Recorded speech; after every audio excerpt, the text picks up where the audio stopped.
Brigid, thanks for coming by the studio. So good to be here. It's great to have you here. Let's start this conversation by going back about 5 years. The CARE report and the CARE index. Yeah. What were they? What did you find? So if you've got to think, a couple years ago, there really wasn't a whole lot of conversation in the national media, in the national consciousness about an early care and education or child care system. You know, everything was very atomized. People felt like, you know, I'm out here, I'm on my own. You know, they had their own internal struggles with child care for parents trying to afford it.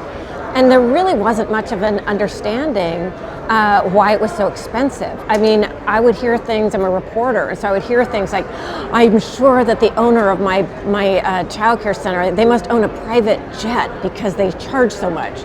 And I was just like, that can't possibly be right. So there was a lot of misunderstanding, a lot of confusion out there. There wasn't a sense that there was a system. And so that's what we really sought to do. There had been a number of reports that talked about the cost of childcare and comparing it in different states. But what we wanted to do was really bring forward the idea that the childcare that in this country should be a system, and we wanted to try to paint as clear a picture of what that system looked like as we could. And so we looked at sort of the three pillars that you would need for a high quality universal early care and education system. We looked at cost, quality, and availability. And then we worked with care.com, they were our partners on this, so we were able to use their proprietary cost data.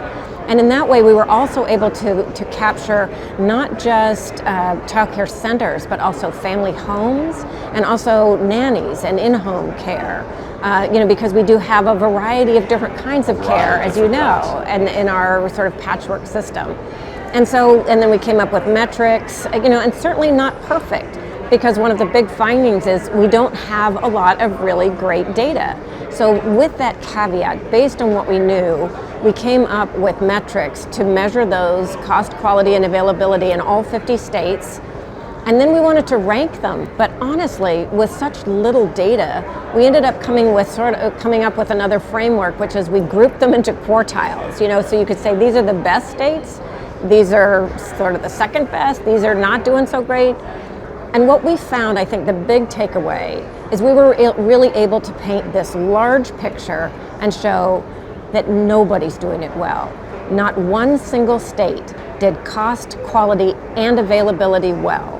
And so what I think our real value add was that we were able to show that the system, A, is not a system, it's a patchwork, it's broken, it's not working well for anyone, and that, you know, really when we think about it, we need to begin thinking about early care and education the same way we do about K-12 education, that this is a public good, that the private market isn't and can't solve on its own.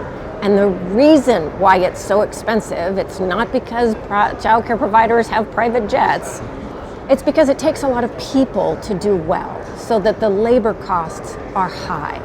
And so when we say we don't subsidize early care and learning in this country, we do. But we subsidize it on the backs of early care and learning educators and child care workers. Through their wages. Through their wages. They earn poverty wages. Exactly.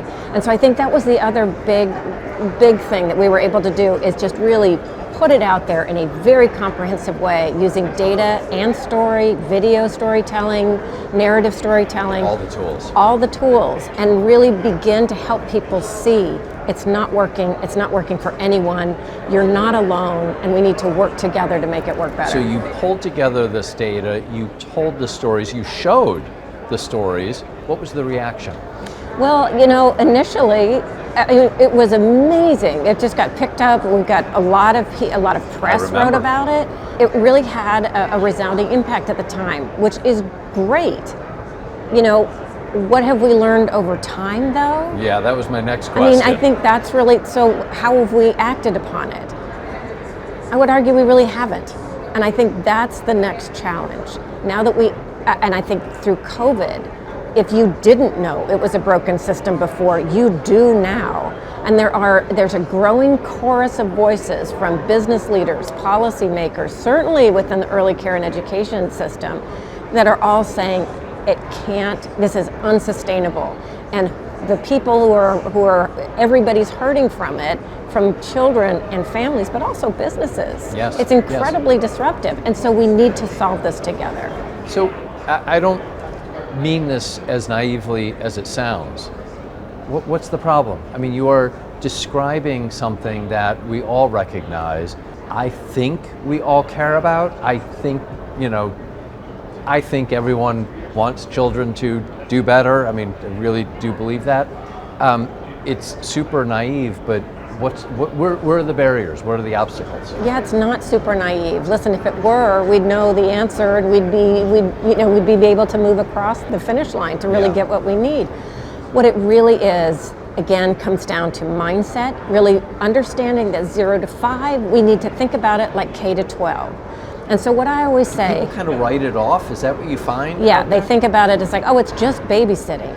Or we get into a lot of the gender roles, like, well, moms should be home, or people will at least say a parent should be home, without recognizing that the majority of children in this country are being raised in families where all available parents work. So, mom at home didn't really work in the 1950s. That was not the sort of the family. Well, I've seen sitcoms that showed that it worked very well. Yeah, well, those are sitcoms, right? It's fiction. So even in the 50s, for families of color, that was never the case. And there was really only 2 decades after the Second World War that enabled sort of the family wage. But that was really only 2 decades out of our entire history. Women and mothers have always worked, whether it was back in the Middle Ages and they brew beer to sell to help their families. But mothers have always worked, and we've never expected them to do as much on their own as we do right now. But if I could finish that point about thinking about it like K to 12. So we have decided as a society that education is a public good, and that we can't expect parents to foot the bill for an entire public education system. And so we invest as a country about $12,000 or more per student, K through 12 per year. We don't expect families to pay $12,000 per student per year. 0 to 5, we do. And so that's the difference. It takes more people, it's really expensive, it's more expensive in some cases than K to 12. And you're asking parents to pay for that cost. Parents foot the bill of more than 60% of the system.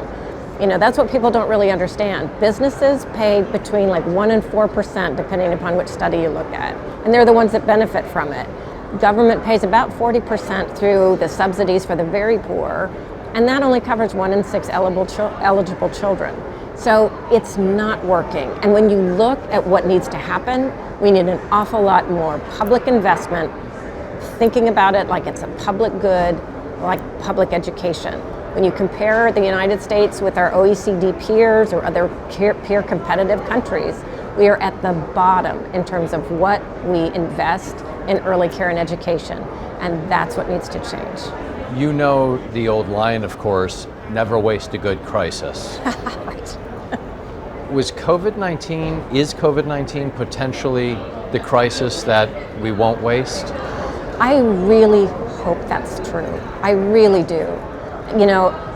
I gotta tell you though, when you look at the early days of the pandemic, Delta Airlines, one company got more in an early stage bailout money than the entire early care and education system did.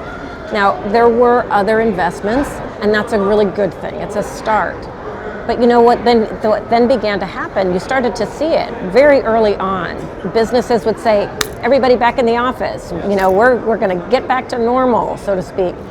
And this is when schools were still closed. Child care centers were closed and who knows if they were going to reopen again. We've lost so many child care facilities. We've lost so many early care educators. There's really no understanding among the business community that wants to kind of spit spot, get back to 2019. Yes. So that's concerning. And then when we look at permanent solutions or long-term solutions, where is the debate about how we're going to continue to invest and where and how in our care system? So yes, there were some really exciting proposals in the Biden care infrastructure. but that's been stalled. Yes. Will there be smaller parts broken up and passed on their own? I know that's where the conversation is now, but it remains to be seen if that happens. So I'm cautiously optimistic, but we're not there yet. We're not there yet. To close, to the extent that you can tell us, what are you working on next on this? Well, so I'm working an awful lot. What we do at the Better Life Lab, we work on pushing public policy forward and pushing workplace practice forward and really pushing the cultural conversation, the narrative, to really understand that what we're talking about is work-family justice. It's really about equity, and we really need to include everyone in these conversations. So I would say we're pushing forward on all of those levers. Thank you for your pushing. Thank you for stopping by the studio. Well, thank you so much for having me, and thank you for having these conversations. This is how we make change.